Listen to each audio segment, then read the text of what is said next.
World Rally Championship aka WRC is one of the best motorsport in the world. Instead of racing on proper roads in racetracks, here you're gonna have to deal with lots of bumps, jumps, tight passageway, trees, and lots of road elevations. One mistake and you will be left behind. You're gonna have to utilize drifting, reacting, and listening to the maximum. This is no ordinary sport. Even your zesty drink will not save you. The high adrenaline and intense action are the reasons why I'm hooked, and that's why I wanna talk about this game I just discovered recently.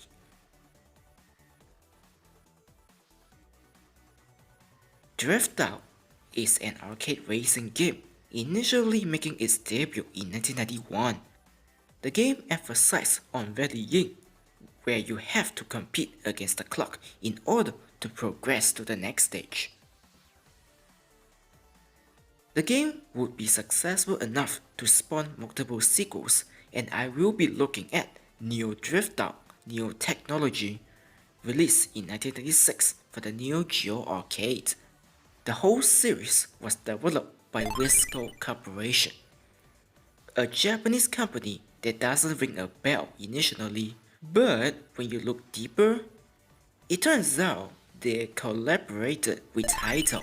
You insert a coin, enter your name, and then presented with a choice of 3 cars that competed in the real world championship. You got the Pretzel, which is an all-rounder car with neutral stats. The Grey Lancer have less speed but more controls. And hey look!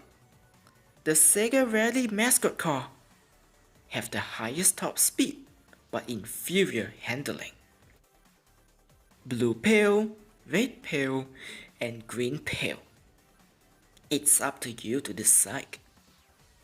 Once you do that, time to race. It's lights out and away we go. We are here to practice. You steer the car with just a joystick and the 2 buttons to accelerate and braking. What? You thought of something complicated like a steering wheel? Don't worry, there's none of that here. What you were given here is more than enough to prepare you for the Grand Tour. So how's the control? Well, to be honest, it's smooth operator. Smooth operator. The car controls simply perfect. Doesn't matter how much pressure you exert, you still have the full control of the car under your fingertip. Firmly grasping on the stick. The car controls like a champ. Like I said a few seconds ago, doesn't matter how hard you push or pull the big stick, you will still have the full control of the hungry beast in front of you. You can feel the full grip as they drift around each corners. It's pretty tight and solid, and because of that, you will spend pretty less time to understand the core element, and you will need them for the entire journey. Once you cross the checker flag, your real challenge is just about to begin. From here on, corners will be tighter and time limit is stricter than your school exam. Tight corner like this one over here is where you will have to unleash your drifting skills. Like I said earlier, the car is pretty grippy already, and it all depends on your big stick. How much pressure when you push it to navigate through the narrow path will decide if you're able to pull out a drift successfully.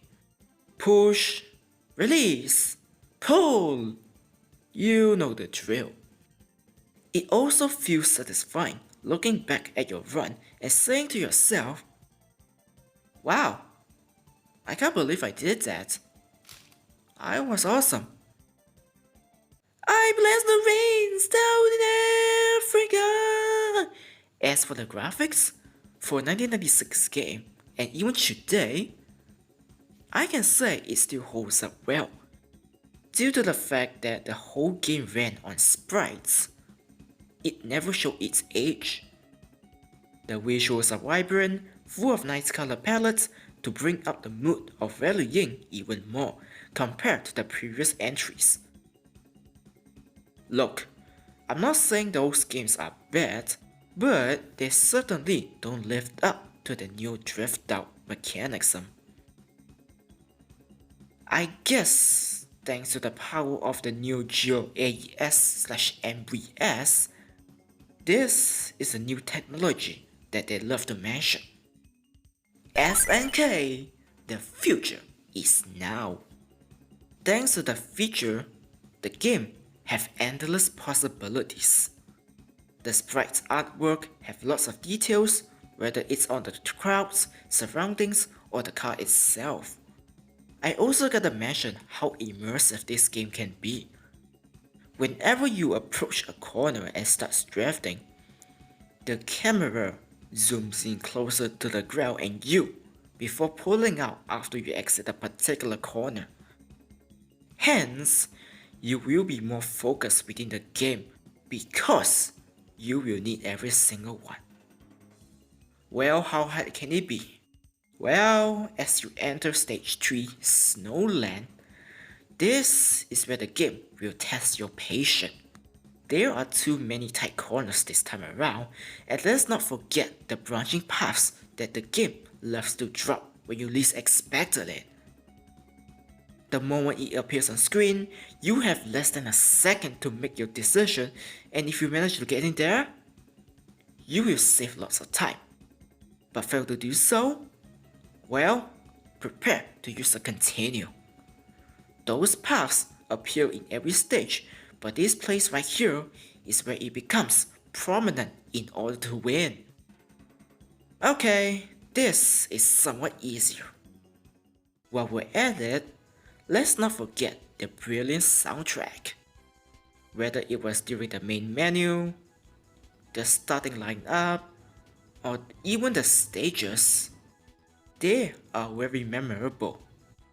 Instead of your hard rock series element, here, Whisker incorporated fast-paced yet relaxing music. The music will not make you nervous, but instead gives you the room to breathe, making you feel right at home. I reckon I'm gonna give it a good old Scandinavia flick. This is without a doubt the hardest stage in the game. And you better hope you're not driving a yellow Evo similar to James May. This track is very sketchy to say the least. You can take the detour, but then a big jump will make you hit the wall on the right without any warning. You have more narrow roads, and then this detour where I swear I always hit the side of the roads and lost too much time. The roads are slippery for obvious reason, and those icebergs will ruin your day too. But it's not impossible. With some practice, this is an easy kick as we prepare for the last level. Great Britain. Why is it not raining? I thought it's raining over there in this type of country. It follows the same principle as Scandi Flick. Tight corners, precise reaction, and keeping full control on the bait rig stick. This is where the game will actively try to screw you over. The less of the time left when you reach each checkpoint, the chances to finish the race on time will be slim. It's as if Whisker just threw the last ditch effort to make players lose the run and fail on their 1cc attempt. You will have to react quickly and keep the map in your brain so that you can react accordingly, and even so, the time given is barely enough to finish. When you reach this section, you're gonna have to navigate through a tight corner, and you better hope you don't hit anywhere. And it is one right here, the final few corners before the finish line, is straight up brutal. Look at this, I don't even have much time to spare. It is that close. Regardless, we cross the line and we won the season, the credits roll, and people will remember us for being the champion of the world. The end. And that's a review on New Drift Out, New Technology, a really fun arcade racer. This game is very fun. Controls flicking is so fun and never gets old. Doesn't matter which car you chose, at the end of the day though, you will eventually gain enough experience to conquer the hungry beast. Each stages adding branching pathways are also worth mentioning. It provides an incentive to find the right track and road for yourself to experience. Even if you did finish everything in this game, you will always come back for another round because the short nature can be the real reason why it was so addicting to begin with. If you can find an arcade cabinet with this game, or even find any ways to play it, please do so. Anyway, that's all I gotta say. If you enjoy what you see, be sure to like, share, and subscribe, and turn on the notification bell so that you won't miss a thing. Comment below your opinion on this game. Which one do you play? Do you play the series? Do you know anything about them? Do you know about Whisker Corporation? Let's have a peaceful discussion. Thank you for watching, and if you excuse me, I'm gonna watch the new season of WRC.